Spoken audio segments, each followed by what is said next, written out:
সাম্প্রদায়িক উস্কানি দিয়ে অশান্তির পরিবেশ সৃষ্টির প্রয়াস। হিন্দু ধর্মাবলম্বী বাড়ির রাস্তার মধ্যে রাতে আধারে গো মস্তক ফেলে দিয়ে গেল দুষ্কৃতীরা।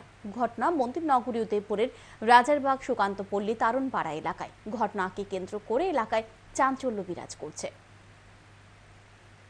রাজ্যের শান্তির পরিবেশকে অশান্ত করে তোলার জন্য কুচক্রীরা তাদের প্রয়াস জারি রেখেছে।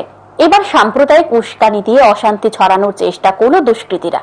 ঘটনা মন্দির নগরী উদয়পুরের রাজারবাগ সুকান্তপল্লী তারণপাড়া এলাকায়। হিন্দু ধর্মাবলম্বী বাড়ির রাস্তায় রাতের আধারে গো মস্তক রেখে সাম্প্রদায়িক অশান্তি সৃষ্টির চেষ্টা করল দুষ্কৃতীরা। জানা যায়, রাজারবাগ সুকান্তপল্লী তারণপাড়া এলাকায় হিন্দু মুসলিম উভয় সম্প্রদায়ের লোকের বসবাস। দীর্ঘ বছর ধরে এই এলাকার লোক মিলেমিশে শান্তিপূর্ণভাবে বসবাস করে আসছে, কিন্তু বর্তমানে এলাকার শান্তির পরিবেশ বিনষ্ট করার জন্য উঠে পড়ে লেগেছে কুচক্রীরা। জানা যায়, এলাকার বাসিন্দা শ্যামল তারুণ দীর্ঘ বছর ধরে তিনি এই এলাকায় বসবাস করছেন। সোমবার রাতের অন্ধকারে দুষ্কৃতীরা ওনার বাড়ির রাস্তার একটি গো মস্তক ফেলে দিয়ে যায় অশান্তি ছড়ানোর লক্ষ্যে। মঙ্গলবার সকালে এলাকার লোকজন প্রাতঃ ভ্রমণে বের হলে কাটা গো মস্তক দেখতে পায়। মুহূর্তের মধ্যে এলাকায় এই খবর ছড়িয়ে পড়ে। ঘটনাস্থলে ভিড় জমায় হিন্দু মুসলিম উভয় সম্প্রদায়ের বহু লোক। স্থানীয় এক যুবক জানায়, সে প্রাতঃ ভ্রমণে বের হলে বাড়ির সামনে গো মস্তক দেখতে পায়। সে আরো জানায়, জায়গা বিক্রয় করাকে কেন্দ্র করে কিছুদিন পূর্বে এলাকায় ঝামেলা হয়েছিল, হয়তো তার জন্য এই ঘটনা সংঘটিত করা হয়েছে। আমরা একটা জায়গা আছে, তো জায়গাটা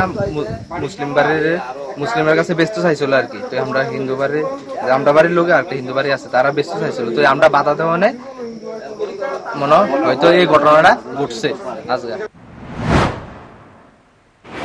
এইদিকে ঘটনার খবর পেয়ে ঘটনাস্থলে ছুটে যায় আরকেপুর থানার পুলিশ। পুলিশের উপস্থিতিতে এক ইসলাম ধর্মাবলম্বী লোক কাটা গো মস্তকটি বস্তা বন্দি করে নিয়ে যায় এবং পরবর্তী সময় মাটিতে পুঁতে দেয়।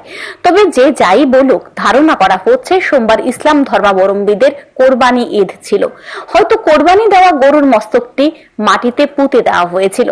রাতের বেলায় শিয়াল কিংবা কুকুর এই গো মস্তকটি শ্যামল তারুণের বাড়ির সামনে নিয়ে ফেলেছে।